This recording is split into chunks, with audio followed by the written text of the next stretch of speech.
Friends, welcome to Kavitha சமையலறை. இன்றைக்கி கவிதா சமையலறையில் குக்கிங் இல்லை, அவுட்டோர் குக்கிங். எங்களுடைய ஃபார்ம் ஹவுஸ்க்கு வந்திருக்கோம். அப்பாவோட தோட்டத்து வீட்டுக்கு இங்கே வந்திருக்கோம். மோஸ்ட்லி ஹாலிடேஸ் சமயம் சிஸ்டர்ஸ், எனக்கு 2 சிஸ்டர் இருக்காங்க.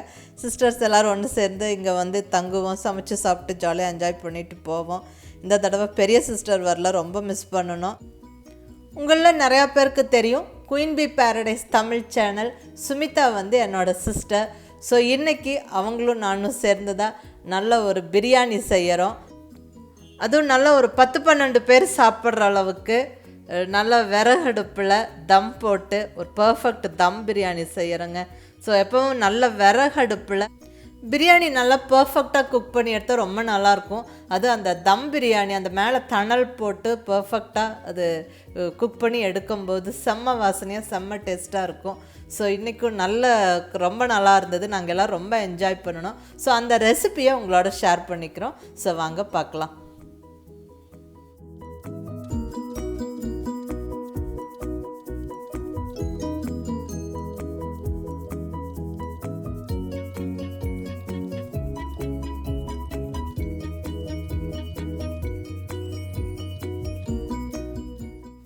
ஸோ இங்கே தேவையான பொருட்களெல்லாம் எடுத்து வச்சுருக்குறோம். இன்றைக்கி கிச்சனுக்குள்ளே சமையல் இல்லை, வெளியில் களத்தில் வச்சு சமைக்கிறோம். ஸோ இங்கே மட்டன் வந்து ஒரு 1.5 கிலோ மட்டன், 1.25 கிலோ அரிசி. ஸோ இதுக்கு தகுந்த மாதிரி நான் இப்போ பொருட்களெல்லாம் சேர்த்து செய்கிறோம். ஸோ வாங்க பார்க்கலாம். ஸோ இப்போ இங்கே வந்து விறகு அடுப்பு ரெடி பண்ணியாச்சு, பாத்திரம் வச்சாச்சு. ஃபஸ்ட்டாக வந்து ஆயில் சேர்த்துக்கிறேன். நம்ம எந்த விதமான வெஜிடபிள் ஆயில் சேர்த்துக்கலாம். ஒரு 200 ml ஆயில், 50 ml கீ நெய் சேர்த்துக்கிறேன். ஸோ இது ரெண்டும் நல்லா சூடாகட்டும். அடுத்தது பிரியாணிக்கு தேவையான ஹோல் ஸ்பைசஸை ஃபஸ்ட்டு போட்டுடலாம். அதாவது 4-5 பீஸ் பட்டை, ஒரு 8 to 10 கிராம்பு, ஒரு 7-8 ஏலக்காய், ஒரு ஸ்டார் அனைஸ், 4 மராத்தி மொக்கு, கொஞ்சம் பிரிஞ்சி இலை. ஸோ இதெல்லாம் உள்ளே சேர்த்து விட்டுடலாம் அந்த சூடான எண்ணெயில். கூடவே ஒரு ஸ்பூன் அளவுக்கு சோம்பு சேர்த்துக்கிறேன். ஸோ இதெல்லாம் நல்லா ஃப்ரை ஆகட்டும். நல்லா அந்த வாசனை வர வரைக்கும் இந்த ஸ்பைசஸ் எல்லாம் நல்லா பொரிஞ்சு வரணும். இப்போ அடுத்தது கிட்டத்தட்ட 1/2 கிலோ பெரிய வெங்காயம் நல்லா நீல வாக்கில் கட் பண்ணி உள்ளே சேர்த்து விட்டுறேன். வெங்காயம் நிறையா சேர்க்கும்போது ரொம்ப நல்லாயிருக்கும். அதே மாதிரி வெங்காயம் வந்து நல்லா ஃப்ரை ஆகணும். இப்போ முழுசாக 3 பச்சை மிளகாய் சேர்த்துக்கிறேன். இது போக நம்ம காரத்துக்கு மிளகாத்தூளெல்லாம் சேர்க்க போகிறோம். உங்கள் காரத்துக்கு தகுந்த மாதிரி நீங்கள் மிளகாத்தூளெல்லாம் சேர்த்துக்கோங்க. இது வந்து குழந்தைங்களும் சேர்த்து சாப்பிட்ற மாதிரி நான் வந்து இங்கே அளவாக சேர்த்து செய்கிறேன். ஸோ இந்த வெங்காயம் நல்லா ஃப்ரை ஆகணுங்க. நல்லா கொஞ்சம் லைட்டாக ப்ரௌன் கலராக மாறுற வரைக்கும் நல்லா ஃப்ரை ஆக விட்டுட்டு அதுக்கப்புறம் நம்ம மற்ற பொருட்கள் சேர்த்து வதக்கணும். ஸோ வெங்காயம் நல்லா ஃப்ரை ஆகட்டும்.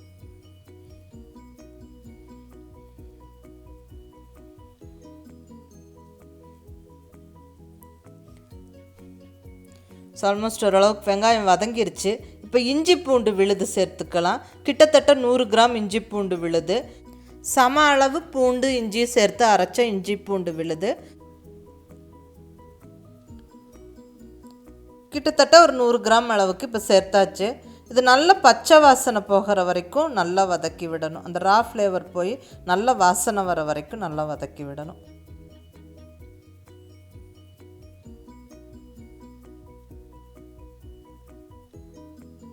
இப்போ அடுத்தது தக்காளி, ஒரு 4 மீடியம் சைஸ் தக்காளி நல்லா கொஞ்சம் பொடியாக நறுக்கி உள்ளே சேர்த்தாச்சு. இதுவும் நல்ல வதங்கணும். நல்லா அந்த தக்காளி நல்லா மசிஞ்சு வெந்து வரணும். தக்காளி சீக்கிரமாக மசிஞ்சு வெந்து வர கொஞ்சம் மஞ்சத்தூள் உப்பு சேர்த்துக்கிட்டால் அது ஃபாஸ்ட்டாக குக் ஆகிடும்.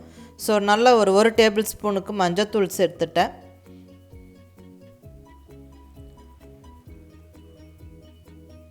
அடுத்தது உப்பு சேர்த்துக்கலாம். இந்த தக்காளி மசிஞ்சு வெந்து வர்றதுக்கு இப்போ கொஞ்சமாக உப்பு சேர்த்துருக்குறோம். மறுபடியும் நம்ம அரிசியெல்லாம் சேர்த்ததுக்கப்புறமும் உப்பு நம்ம சேர்க்க போகிறோம். ஸோ இப்போ அளவாக உப்பு சேர்த்து நல்லா வதக்கி விடும்போது அது சீக்கிரமாக தக்காளி வந்து மசிஞ்சு வெந்துடும்.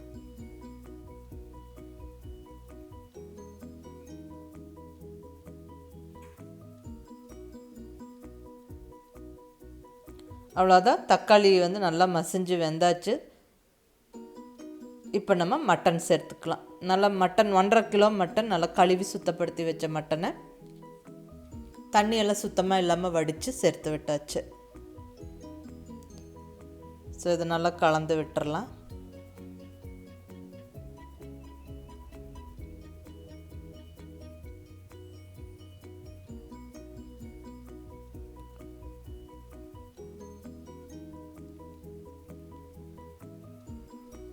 இப்போ அடுத்தது ஒரு 150 ml அதிகம் புளிக்காத கெட்டி தயிர் சேர்த்துக்கலாம். தயிர் சேர்த்து நல்லா கலந்து விட்டால் நல்லா டேஸ்ட்டாகவும் இருக்கும். சீக்கிரமாக நம்ம மட்டனும் சாஃப்டாக ஜூஸியாக வெந்துடும். அடுத்தது மசாலா பொடியெல்லாம் ஆட் பண்ணிடலாம். 4 டேபிள் ஸ்பூன் அளவுக்கு பிரியாணி மசாலா தூள், 2.5 டேபிள் ஸ்பூன் வரம் மிளகாத்தூள், ஒரு 2.5 டேபிள் ஸ்பூனுக்கு மேலே குழம்பு மல்லித்தூள். ஸோ இந்த 3 பொடியும் நல்லா சேர்த்து விட்டு நம்ம வதக்கி விட்டுறலாம் மட்டனோட.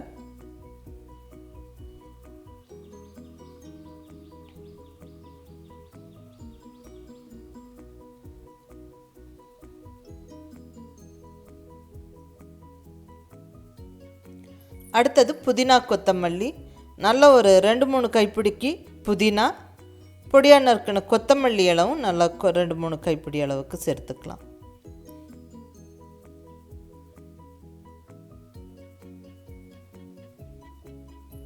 நல்லா கலந்து விட்டுறலாம். ஸோ இப்போ மட்டன் நல்லா வேக ஆரம்பிச்சிருச்சு. அதுலேயே கொஞ்சம் தண்ணி விட்டுருக்கு. இப்போ அடுத்தது இன்னும் கொஞ்சம் நம்ம தண்ணி விட்டு மூடி வச்சிட்டோம்னா நம்மளுக்கு மட்டன் குக் ஆகிடும். ஓப்பன் பேனில் வேக வைக்கிறோம், ப்ரெஷர் குக்கர் இல்லாமல். ஸோ கொஞ்சம் டைம் எடுக்கும் மட்டன் வேகிறதுக்கு, எப்படி ஒரு 20-25 நிமிஷம் ஆகும். ஸோ இங்கே ஒரு 3 டம்ளர் தண்ணி விட்டு நல்லா கலந்து விட்டுட்டு மூடி வச்சிட்றேன். நல்லா ஒரு 20-25 நிமிஷம் குக் ஆகட்டும். இப்போ பிளேட்டை மாற்றிட்டோம். இது தட்டு வந்து இந்த தணல் போடுறதுக்கு தகுந்த மாதிரி தட்டு வச்சுட்டோம். பட் பாத்திரத்தோடவே பெருசாக தான் இருக்குது. அது ஒன்றும் பிரச்சனை இல்லை, விடுங்க. அது வந்து தணல் போடுறதுக்கு இந்த தட்டு இருந்தால் தான் சூட்டபுளாக இருக்கும்னு சொல்லி அது வச்சாச்சு. இப்போ தட்டை திறந்து நல்லா ஒரு வாட்டி கலந்து விட்டுறலாம். நல்லா ஒரு 20-25 நிமிஷம் குக் ஆகணுங்க. இடையில கலந்து விட்டுக்கிட்டே தான் இருக்கணும். தண்ணி எவ்வளோ இருக்குது என்னென்னு பார்த்து நம்ம கலந்து விட்டுக்கிட்டே தான் இருக்கிறது தான் நல்லது. ஸோ இது வேகட்டும். நம்ம வந்து அதுக்குள்ளே போய் நல்ல ஃப்ரெஷ்ஷான கொத்தமல்லி இலையெல்லாம் பொரிச்சிட்டு வந்துடலாம். ஸோ ஃபைனலாக தூவி இறக்குறக்கு சூப்பராக இருக்கும், நல்லா கமகமன்னு வாசனையோட.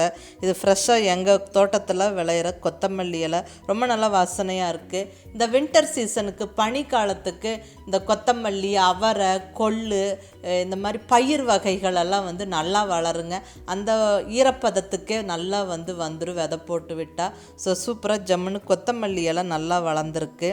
அதே சமயம் நல்லா அவரை இதெல்லாம் போட்டு விட்டுருக்கோம். கத்திரிக்காய் செடியெல்லாம் நிறையா இருக்குது. பலா மரத்தில் ஆக்சுவலி வெயில் காலத்துக்கு தான் நிறையா பலாக்காய் வரும். இப்போ இந்த சீசனுக்கே பலாக்காய் நிறையா இருக்குது கொஞ்சம். ஸோ அதை நீங்கள் பார்க்குறீங்க.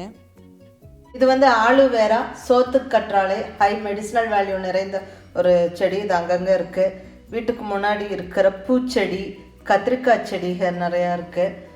முருங்கை மரம், கொய்யா மரம் அதெல்லாம் இருக்குது. கொய்யாலாம் இன்னும் காய் பிடிக்க ஆரம்பிக்கலை ஒரு சில மரங்களில்.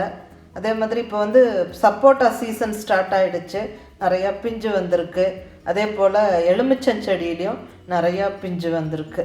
அதை நீங்கள் பார்க்குறீங்க.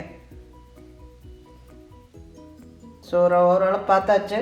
இப்போ நம்ம மறுபடியும் பேக் டு பிரியாணி ரெடி ஆகிட்டுருக்கு. நம்ம அதை போய் பார்த்துடலாம். ஸோ இங்கே அரிசி, சீரக சம்பா அரிசி 1.25 கிலோ நல்லா கழுவி ஒரு 20 நிமிஷமாக ஊற வச்சாச்சு. ஸோ இப்போ இதை தான் நம்ம வந்து பிரியாணி செய்ய போகிறோம். இப்போ இங்கே மட்டனும் நல்லா வெந்துருச்சு, நல்லா எண்ணெய் பிரிஞ்சு ரெடியாக இருக்குது. மட்டன் நல்லா சாஃப்டாக வெந்துருச்சு.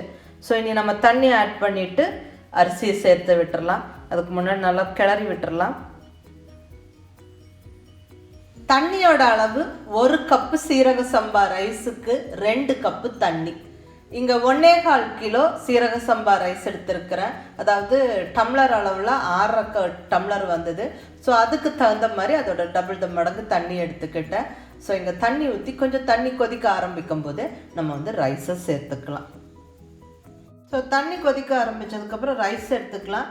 ரைஸ் வந்து சீரக சம்பா ரைஸு நல்லா கழுவி ஒரு 20 நிமிஷம் ஊற வச்ச அரிசியை சேர்த்து விடுறேன். நல்லா சுத்தமாக தண்ணியெல்லாம் வடித்து சேர்த்துக்கணும்.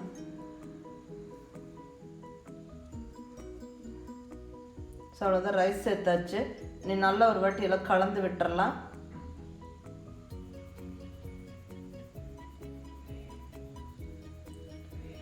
இப்போ அடுத்தது இதில் தேவையான அளவு உப்பு, நம்ம ஏற்கனவே கொஞ்சம் உப்பு சேர்த்துருக்குறோம். ஸோ மீதி தேவையான அளவு உப்பு சேர்த்துட்டு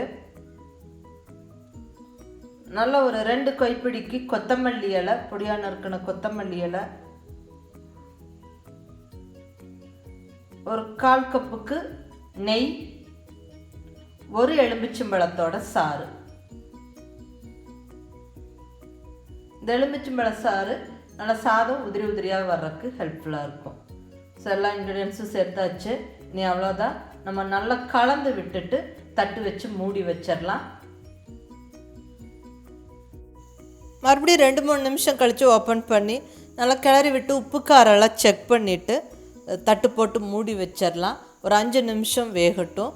நல்லா அந்த தண்ணி சுண்டிரும். அரிசி 3/4 வெந்துருங்க. இப்போ அரிசி 3/4 வெந்துருச்சு. இன்னும் கொஞ்சம் தண்ணி இருக்குது. ஜஸ்ட் ஒரே கலர், ரொம்ப கிளற வேண்டாம். கிளறி விட்டுட்டு நம்ம அப்படியே தம் போட்டு விட்டுறணும். அதாவது அந்த அடுப்பில் இருக்க அந்த தீயை வெளியே எடுத்து விட்டுட்டு கீழே அந்த தட்டு மேலே ஜஸ்ட் அந்த தணல் அப்படியே பரப்பி விட்டுட்டா போதும். ஒரு 5 நிமிஷம் டிஸ்டர்ப் பண்ணாமல் விட்டுட்டா அரிசி நல்லா மலர்ந்து வெந்துடும். ஸோ 5 நிமிஷம் அந்த தணல் அப்படியே மேலே அந்த தம்மில் இருக்கட்டுங்க பிரியாணி. இப்போ நல்லா அந்த கோழியெல்லாம் வந்திருக்கு வெளியே. ஸோ அதெல்லாம் பார்த்துட்டு வந்துடலாம்.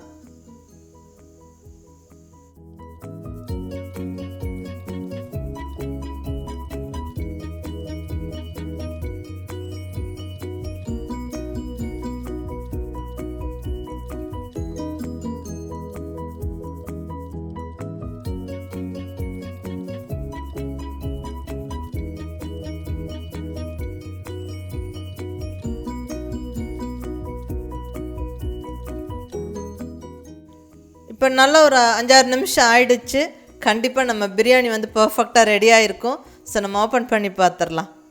வாவ், நல்லா கமகமன்னு வாசனையோட சூப்பராக ஜம்முன்னு நம்ம மட்டன் பிரியாணி ரெடி ஆகிடுச்சுங்க. ரொம்ப நல்லா பர்ஃபெக்டாக அந்த ரைஸ் எல்லாம் குக் ஆகிடுக்கு. மட்டனும் ரொம்ப நல்லா வெந்திருக்கு. ரொம்ப நல்லா வாசனையாக இருக்குது. ரொம்ப நல்லா டேஸ்ட்டாக இருந்துச்சு. நிறையா பேருக்கு சமைக்கணும் அப்படிங்கும்போது இந்த மெத்தட் பெஸ்ட்டுங்க. நல்லா அந்த விறகடுப்பில் பிரியாணியை சமைக்கிறது ரொம்ப நல்லாயிருக்கு. டேஸ்ட்டே ரொம்ப நல்லாயிருக்கு. அதுவும் மேலே அந்த தணல் போட்டு தம் போட்டு எடுத்தோம்னா ரொம்ப பர்ஃபெக்டாக இருக்கும். ஆக்சுவலி பிரியாணி பர்ஃபெக்டாக குக் பண்ணுறதுக்கு இதுதான் ஒரு நல்ல மெத்தட். இந்த அவுட்டோர் குக்கிங், இந்த பிரியாணி இதெல்லாம் ரொம்ப என்ஜாய் பண்ணணும் நாங்கள். உங்களுக்கு இது ரொம்ப பிடிச்சிருக்குன்னு நினைக்கிறேன். பிடிச்சிருந்தா லைக் பண்ணி, ஷேர் பண்ணி, கமெண்ட் பண்ணுங்கள். கவிதா சமையலறை சப்ஸ்கிரைப் பண்ணி என்னோட மற்ற ரெசிபிஸும் வீடியோஸும் பாருங்கள். தேங்க்யூ.